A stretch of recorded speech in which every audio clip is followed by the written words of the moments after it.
سیده 31 ساله صاحب 3 فرزند در 2.5 سال کوریم حیاتم را از 0 تا به 100 تا به میلیون بگم خطا نمیکنه عوض کردم. در همین مهلت کوتاه در همین شرکت کار کرده، یک خانه از شهر روسیه و یک خانه از پایتخت زیبای تاجیکستان ماندوشنبه خریداری کردم. مینداری خودم را و هر یک اون اپا و خواهری که در کمانده من همراه من کار میکند میرسونم. البته این همه پیشروی ها همراه من از الله مهربان میبینم، لیکن اگر من خودم حرکت نمیکردم و این زینه ها نمیرسیدم.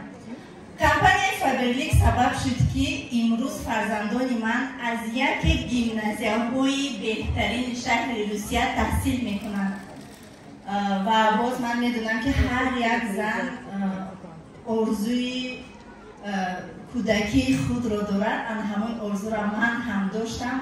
باز همین کمپانی سبب شد که من خواندم، شناسنامه رانندگی گرفتم و امروز الحمدلله با ماشین خودم با فرزندانم را به گیمنازیوم برده میبیارم و دخترم عزیز همچنین به سری برده میبیارم. خلاصیگر از یکم کس بگم زلیسید نیستم و زبان تشکیش میشه محتاج نیستم و خدا را شکر که امروز در همین تالار رو برای شما استوده سخن میرونم و باز نگفته نماند که من یکم دیپلم عالی ندارم. مکتب میلیونر رو تا صنف 9 تحصیل کردم. مراجعت به همه اون زنهایی که امروز کار خود را در شرکت کمپانی فابرلیک آغاز میکنند. ما در عصر 21 قرار داریم. عصر 21 این عصر علم و تکنیک است و تمامی دولت ها بگیم همین طریق اینترنتی بیزنس ها و تجارت های بسیاری پیشرفته دارند و یکی از آنها شرکت کمپانی فابرلیک هست که امروز بسیاری زنهای ما باور ندارند. وقتی که با کار دعوت میکنید تیز در جواب میگویند این پیرامیده هست، این دروغ هست، دختری همسایه ما کار کرد صاحب هیچی نشد، من سواد عالی ندارم، من زبان روسی رو نمیدونم. همین گونه بهانه ها را پیشه میکنند و کار نمیکنند. من چی گفتنیم؟ پیش از همه آدمیزاد باید به خودش باور کند. همه شما شاهدین که من در یک جنگل روسیه زندگی میکردم. یکم همسایه من نمیدونست که من در شرکت فابرلیک کار میکنم. طریق تلفن من علاقه در همون جنگل الیت نیزیرکتری کمپانی فابرلیک محکم کرده بودم. اما برای همین خواهش از همه اون زنها، شما لایق بهترین های، شما زنهای تاجیک از همه زنهای جهان بگیم قوی ترین، از اودای همه کار میگوره. برای همین پیش از همه باوری به خود باور میکنید. وقتی که آدم به خودش باوری میکنه اما بعد یک کسی دیگه باور باوری میکنه. وقتی که شما میگید نه من به خود باوری ندارم، من کار کردن نمیتونم، این همه باید که در دایره عائله شما پرابلم های شما گذرد. در آدم که تجارت آمد بهانه‌جویی نمیکنه.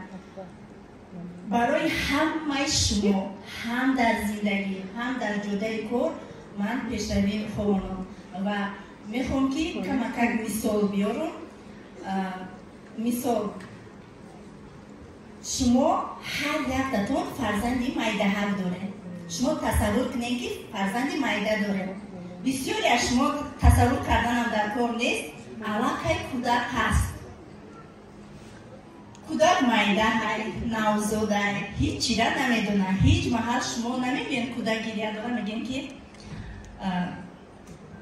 پول نیست، مگزین روم شیر خرم یا که پرودوکت خرم هیچ گرنه ای هفته پول کار کنم با من سر شیر میخورم.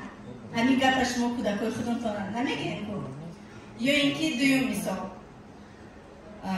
вақте ки кӯдак бемор мешавад, ман духтур нестам, ман хондагӣ нестам, кай ки вақташ биёям, ман духтуриро бухонам, ҳамаша ёд бигирам, баъд саломатиро лечения мекунем, нигоҳ мекунам.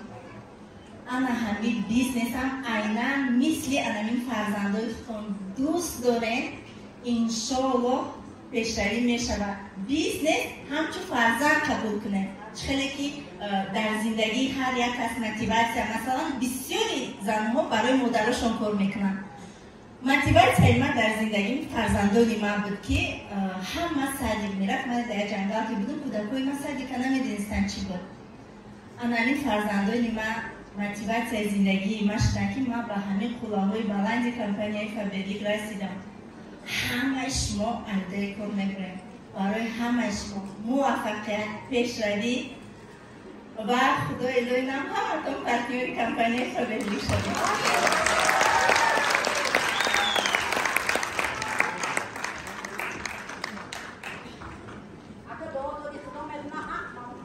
Саида, спасибо вам огромное. Вы знаете, мы всегда рады вам, всегда рады вас видеть. И также, вот так как Фортуночки у нас сейчас нет рядом, попросила передать вам такой вот небольшой подарок. Передала, что она вас с Манижей очень любит, уважает, ценит. У вас лучший наставник. Спасибо вам огромное. Добро пожаловать. Ждем вас почаще у нас в гостях. Спасибо.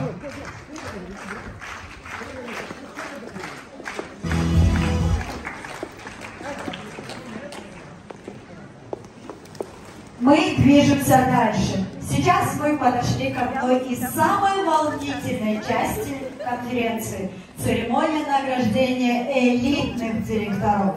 Примите наши искренние поздравления. Ваша продуктивность восхищает и заслуживает овации.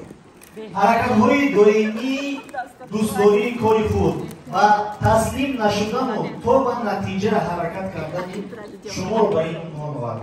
Элитный директор ин на танҳо натиҷаи ҳаракатҳои сабуҳои шумо аст, балки боз аз он шаҳодат медиҳад ки шумо дар ҳақиқат профессионали ҳақиқии кори худ ҳастед. И для того, чтобы наградить и поздравить вас, дорогие элитные директора, мы приглашаем на сцену чек номер 1 Фаберлик Таджикистан старших национальных директоров Джафарову Фаранги.